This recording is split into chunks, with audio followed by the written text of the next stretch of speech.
आधी ज़िंदगी मेरी वहाँ की है और आधी ज़िंदगी अब परदेश की है।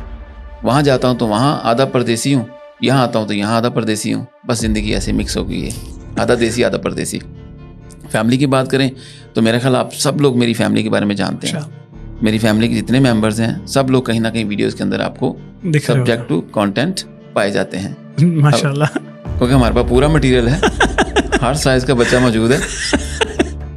जिस साइज का हमें जैसा कंटेंट चाहिए होता है वैसा बच्चा हमारे पास आ जाता है। तो फैमिली आप लोग सब जानते हैं अल्हम्दुलिल्लाह, और बेहतरीन ज़िंदगी है।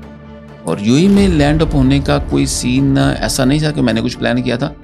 It's all plan by Allah almighty. बस ऐसे ही एक्सीडेंटली कह लें या कोइंसिडेंटली कह लें, दोस्त के साथ बात हुई तो 2003 में मैं यहाँ पे आ गया। 2003 में? 2003 ऑलमोस्ट 20 साल हो गए आपको। ऑलमोस्ट नहीं, एग्जैक्टली 20 साल हो गए। एग्जैक्टली 20 साल हो गए। 10 अक्टूबर 2023 को मैंने 20 साल कंप्लीट किए हैं। मुबारक हो आपको। Thank you so much. लेकिन ये जर्नी बहुत ही माइंड ब्लोइंग रही है। मतलब जितना मैं शुक्रिया अदा करूँ उतना कम है।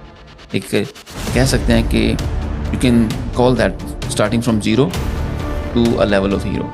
माशाल्लाह, अल्हम्दुलिल्लाह, आई कैन से दैट। ज़बरदस्त। तो ये है अमजद की छोटी सी लाइफ।